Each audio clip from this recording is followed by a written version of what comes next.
Thought I'd seen it all before. A world of trouble knocking at my door. But this ain't like nothing that I recall. Welcome to In Crisis, Travel Retail Voices, our new podcast series in which we speak to industry executives around the travel retail world to discover how the COVID-19 crisis is affecting them and their businesses. I'm Martin Moodie. Well, you can't keep a good man down, so there's no way that one of travel retail's most irrepressible characters, Wild Tiger Beverages founder Gautom Menon, is going to let a global pandemic stop his non-stop innovation program. Last year, Gautom and his fellow Wild Tiger executive Paul George famously completed an epic 65-day road trip from Kerala, India to Cannes, France, arriving just in time for the TFWA World Exhibition. The project, dubbed the Raw Trip, was an awareness and fundraising campaign for tiger conservation, a cause particularly close to Gautom's heart. On Sunday, I caught up with Gautom by telephone to find out just how he was doing. So Gautom, lovely to talk to you today. Where are you? Tell us what's going on in your life. Hi, Martin. Firstly, happy Easter to you and your audiences around the world. Thank you for having me on this podcast. I'm in my hometown called Coimbatore, which is in Tamil Nadu, southern India. It's only a 20-minute flight to Colombo, so it's really down south. And trying to stay in good spirits despite all the craziness that we're going through.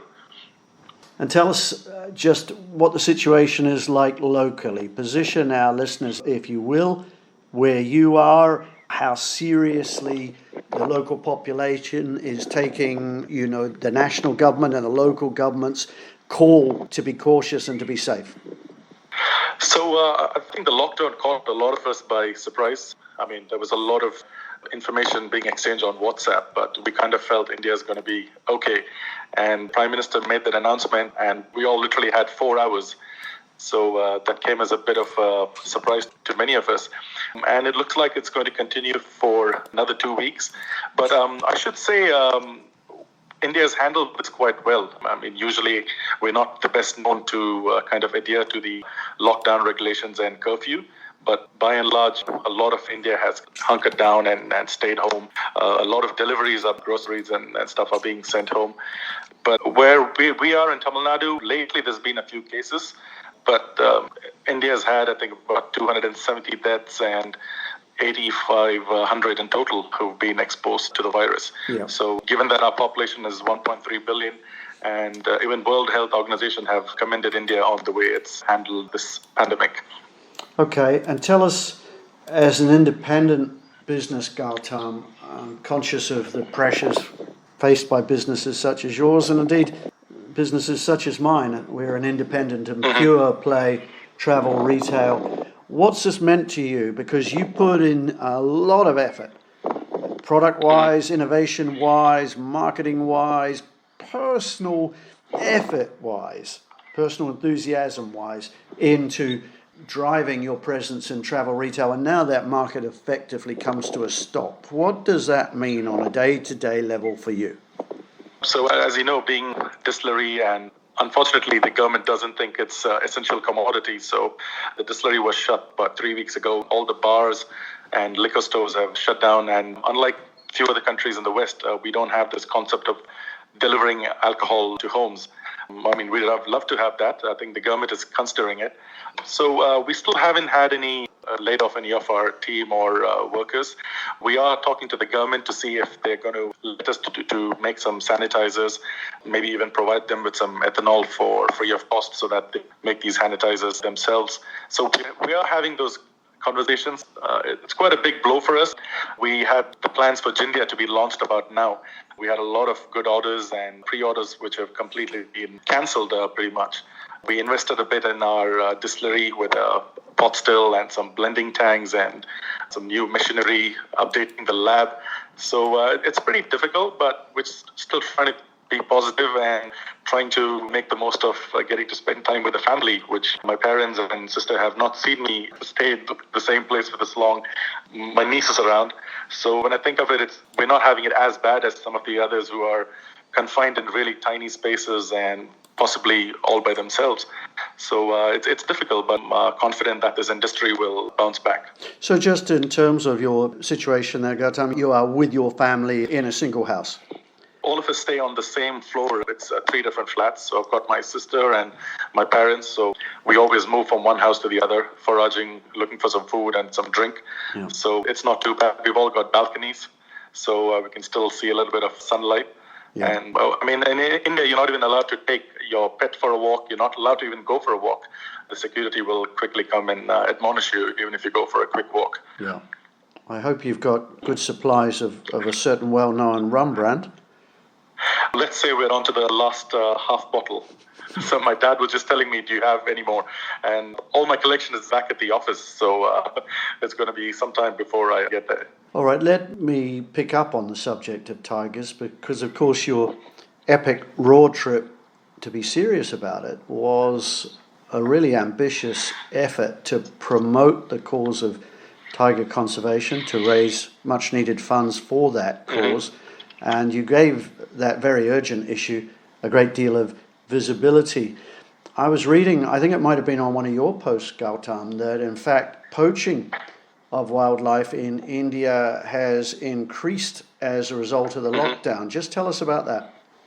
So I think everyone's seen the news about the tiger at the Bronx Zoo in New York contracting the virus, and it pretty much blew up the whole internet last week. Yeah. But I mean, it's strange.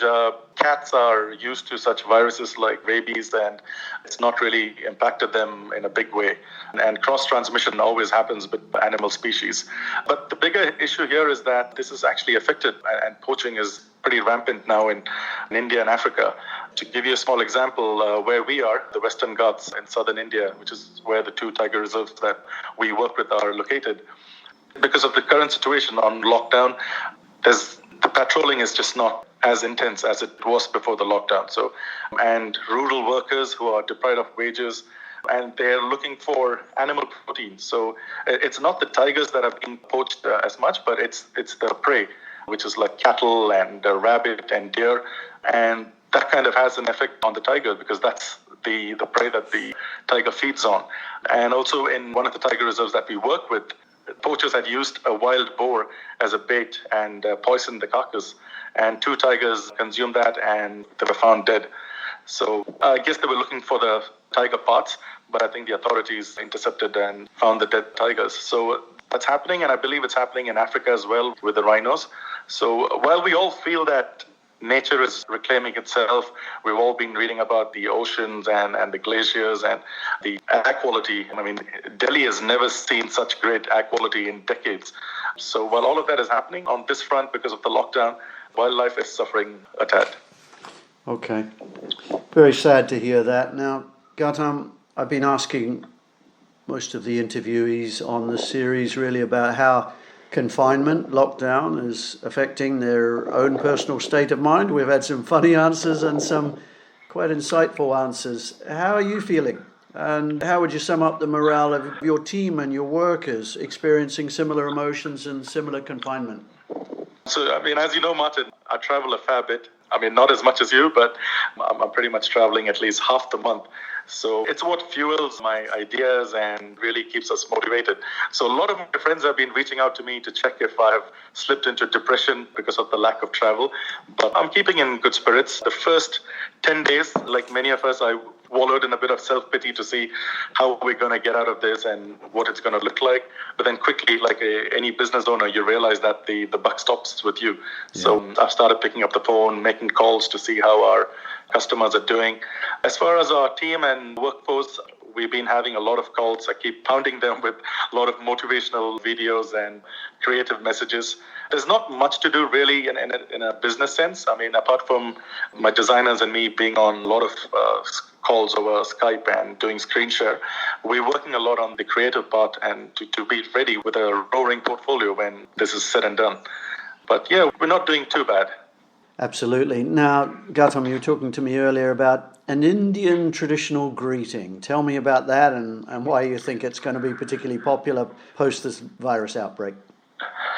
So Dr. Fauci, who heads the National Institute of Allergies and Infectious Disease, and he's the man at the White House who's right in the thick of things. If you see CNN, he's probably featured more than President Trump himself. Yes. And he's categorically come out and said that shaking hands should be left in the past when we are on the other side of this. So I'm just trying to think, imagine a tax-free event where we're all wearing masks and greeting each other with elbow touch. It's pretty crazy to even think of that. And who's to say, maybe that's what the future holds. So the Namaste, which is quite popular in India and South India, it's where you fold your hands and your fingers are pointed up to the sky. So I kind of think that's going to be quite popular in the months ahead. Absolutely. Wow, we might all have to adopt that. Okay, just to close, Gautam, looking forward to how the industry needs to operate. What do you think are going to be the key values, the key disciplines? I'm not an economist, Martin, but what I can tell you is I've come up with the 3 C's that the industry needs to embrace in order to overcome and negate the current C, which is calibrate, communicate, and collaborate. When I say calibrate, things are going to be so different. In a few weeks, literally, the game is changing. So all of us need to calibrate and rethink how we're going to do our business post-COVID. And the communication is key. I've spoken to quite a few of friends in the industry and buyers. Everyone seems down and out, but I kind of feel we've got to just keep that communication channel going. There's a lot of firefighting going, which is much needed to salvage a business and to kind of protect the business itself. But I also feel some amount of time should be given to think about what's next and what's the next business model and what we're going to do with new products and promotions. So it's really important to communicate and not just get too caught up in this vicious cycle of firefighting. And talking about collaboration, I think all the pundits have been talking so much about it. So I think the Trinity really has to come together. We've spoken about this at many conferences and many webinars, but I think collaborate is going to be super crucial for us to overcome this quicker than expected. I couldn't agree more, Gautam. Well, look, it's really good to talk to you. You are a man who has brought a great deal of exuberance to this channel. You like your excruciating tiger puns, of course, and so I would have to say you're a man who's truly earned his stripes, a man who has really let out a mighty roar in this business over recent times. Now that roar, by your own admission, might be down to more of a gentle purr at the moment, but I'm sure it won't be long before the wild tiger is roaring again. Thank you, Martin. It's been my privilege, and I can't wait to catch up with you and our other friends at the next industry event. I look forward to that very much, Gautam. In the meantime, you, your friends, your family, all stay safe in India. Thank you. Thank you, Martin. I'm Martin Moodie with In Crisis, Travel Retail Voices. And I swear one day we're gonna put this out behind us, and come what may, we will survive.